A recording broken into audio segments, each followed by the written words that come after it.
Hello friends, welcome to my career Pathshala. कैसे हैं आप लोग? उम्मीद है कि सब बेहतर होगा। लेकिन बहुत सारे पेरेंट्स और जो बच्चे हैं काफी डिसअपॉइंटेड हैं, क्योंकि नीट का जो डिफिकल्टी लेवल है वो बहुत सारे बच्चों के सपनों पे पानी फेर दिया है।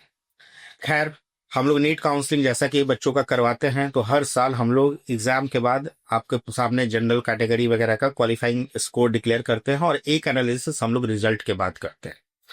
इस बार अभी हमने जो अपनी एनालिसिस की है, क्योंकि हमारे पास हमारी जो फैकल्टीज है जो आईमेट के ट्यूशंस लेते हैं फिजिक्स केमिस्ट्री बायो, उनके साथ जो डिफिकल्टी लेवल वो चेक करने के बाद और पिछले 5 से 6 साल के बाद जो क्वेश्चंस की डिफिकल्टी होती है, जो अपेयरिंग स्टूडेंट्स होते हैं, उन सबको एनालाइज करने के बाद जो इस बार जनरल कैटेगरी का जो क्वालिफाइंग स्कोर होगा वो 115 से लेकर के 127 मार्क्स पे होगा।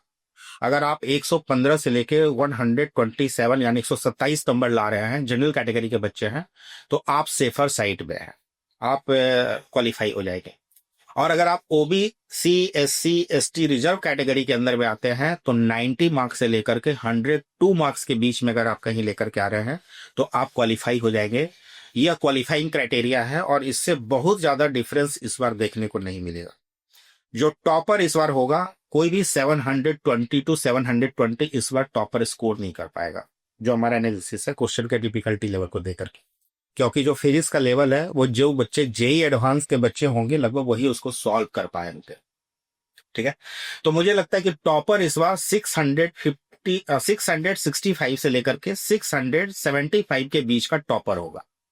अच्छा, जो टॉपर बच्चे होंगे उसमें बहुत ज्यादा डिफरेंसेस नहीं होते हैं, क्योंकि ये पहले भी देखा गया है। जैसे क्या होता है, जब इजी फॉर्मेट होता है तो 720 पे 8-10 बच्चे, 719 पे बहुत सारे बच्चे, 18 पे बहुत सारे बच्चे, 16 पे बहुत सारे बच्चे, हर नंबर पे बहुत सारे बच्चे, 100 150 200 नंबर बच्चे चले जाते हैं। और जैसे जैसे नीचे जाता है बच्चों की संख्या वो एक एक नंबर पे 500,000 पे मल्टीप्लाई करती है। लेकिन जब बहुत क्वेश्चंस का लेवल डिफिकल्ट हो जाता है और लगता है कि 650 से लेके 660-70 पे ही टॉपर आने वाला है, तो उसमें एक स्लैंटिंग डिफरेंस आता है। 670 पे हो सकता है 665 से लेकर के 675 के बीच में अगर कोई टॉपर होगा तो ज्यादा से ज्यादा 4 या 5 बच्चे ही होंगे इस वाले रेंज में।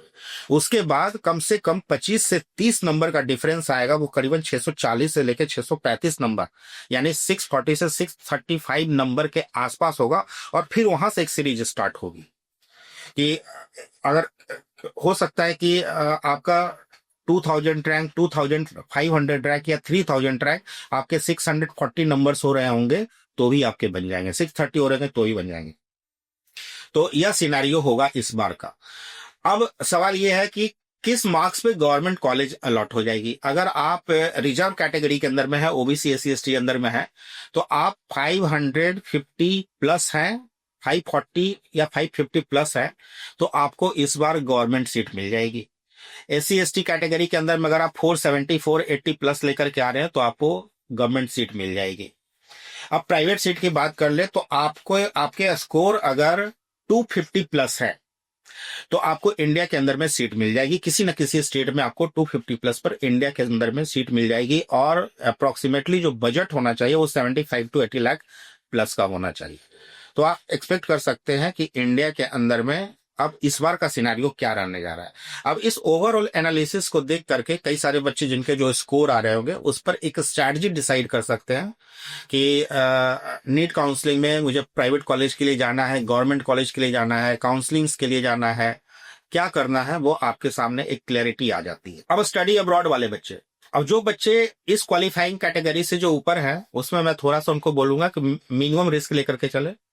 वैसे तो 115 से लेके 127 के बीच में जनरल कैटेगरी क्वालिफाई है, लेकिन आप कहीं भी 135 140 पे अगर रेंज कर रहे हैं तो आपको रिजल्ट तक वेट करना चाहिए।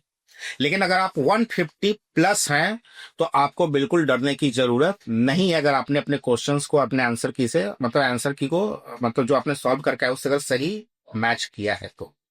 और अगर आप रिजर्व कैटेगरी में आते हैं तो आप 120 प्लस है तो आप डिसीजन ले सकते हैं, 115 प्लस भी है तो आप डिसीजन ले सकते हैं, आप अब्रॉड के लिए सोच सकते हैं, क्योंकि इससे ज्यादा का cutoff OBC SC ST category के अंदर में क्वालिफाइंग कैटेगरी कटअप इस बार नहीं होने जा रहा है।